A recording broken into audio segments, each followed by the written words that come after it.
दर्शकों को, उसके बाद मैं आप लोगों के पास लौटूंगी। ये बड़ी खबर है क्योंकि स्मृति ईरानी ने राहुल गांधी पर एक बड़ा आरोप लगाया है। उनका कहना है कि लोकसभा में सांसदों को फ्लाइंग किस देकर राहुल गांधी गए हैं। ये बड़ी बात, एक बड़ा आरोप स्मृति ईरानी ने लगाया है। राहुल ने महिलाओं का अपमान किया। जरा सुनिए क्या आरोप लगाए हैं स्मृति ईरानी ने, क्योंकि ये गंभीर आरोप है। एक बात पर मैं आपत्ति अभी दर्ज करती हूं अध्यक्ष जी, कि जिनको आज मुझसे पहले वक्तव्य देने का अधिकार दिया गया, उन्होंने जाते जाते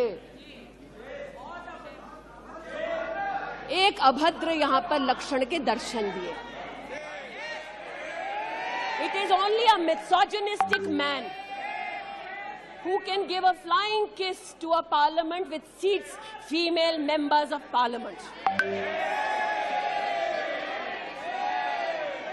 ऐसी गरिमा विहीन आचरण को इस देश के सदन में कभी नहीं देखा गया। ये उस खानदान के लक्षण हैं, ये आज सदन में देश को पता चले। तो देखिए, स्मृति ईरानी को आपने सुना, क्योंकि एक गंभीर आरोप लगाए गए हैं। दोनों राजनीतिक मेहमानों का रुख करूं। शरद जी, उससे पहले मैं आपका रिएक्शन इस पर चाहूंगी। अभी हम शब्दों की मर्यादा की बात कर रहे थे, लेकिन इसी बीच स्मृति ईरानी ने एक बड़ा गंभीर आरोप राहुल गांधी पर लगाया और इसे सीधे उनके खानदान से जोड़ा। देखिए, ये मुझे लगता है कि एक राजनीतिक जब बहस बहुत तीखी, पैनी और व्यक्तिगत प्रतिमानों पर उतर आती है, तो इस तरह के अभियोग और आरोप भी लगते हैं। अगर मैं संसदीय विषयों का बहुत अधिक जानकार नहीं हूं और अगर ये आपत्तिजनक है तो इस पर आधिकारिक टिप्पणी लोकसभा अध्यक्ष ही कर सकते हैं जी। और ऐसा है तो क्या उन्होंने अपनी रूलिंग में, उन्होंने कार्यवाही के दौरान सदन की, क्या इसको आपत्तिजनक माना है?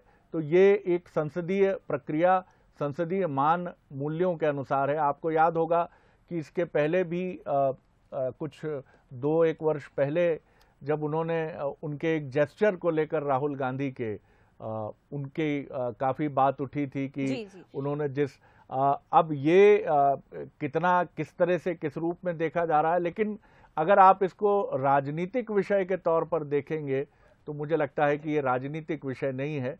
ये संसदीय परंपरा से जुड़ा विषय तब हो सकता है जब इस पर लोकसभा अध्यक्ष कोई टीका टिप्पणी करते हैं, क्योंकि भारतीय लोकाचार में नहीं लेकिन पश्चिमी लोकाचार में इस तरह की व्यवस्था एक सामान्य प्रक्रिया मानी जाती है। जैसे आप hello, how do you do, good morning, flying kiss, या कई बार आप मुस्कुराते हुए या शरारत में आंख दबाकर भी इशारा करते हैं। तो ये सब भारतीय परंपरा में, लोकाचार में आपत्तिजनक वो लोग मानते हैं जो मानते हैं कि भारतीय रीति नीति और भारतीय परंपरा सर्वोच्च है। लेकिन पश्चिमी जो लोकाचार है वहां ये सब चीजें बहुत सामान्य रूप से देखी और समझी जाती है। ये जो अभी हमने देखा, जो आरोप लगाए गए हैं, उसमें सवाल इसलिए भी उठ रहा है कि सदन से जाते वक्त राहुल गांधी ने सांसदों के लिए ये किया। अगर सदन से बाहर होता तो शायद इतने सवाल नहीं उठते।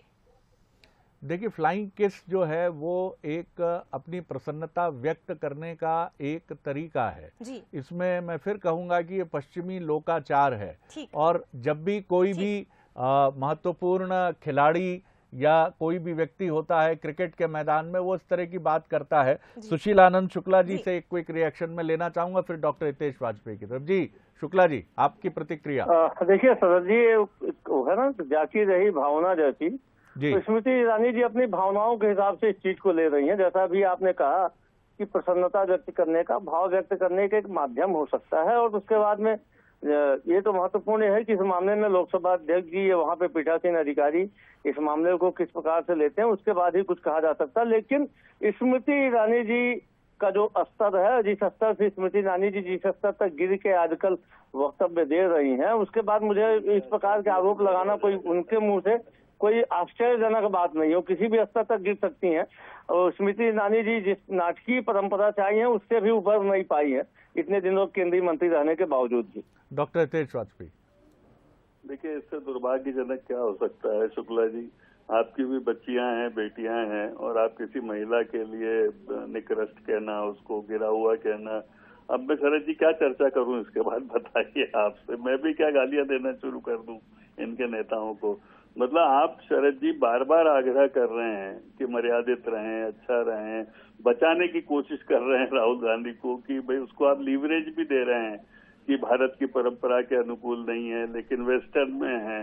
ये एक सही भारत की मनोभावना है जो आपने दरिया दिली दिखा रहे हैं। और वहीं शुक्ला जी हैं तो शुक्ला जी हैं।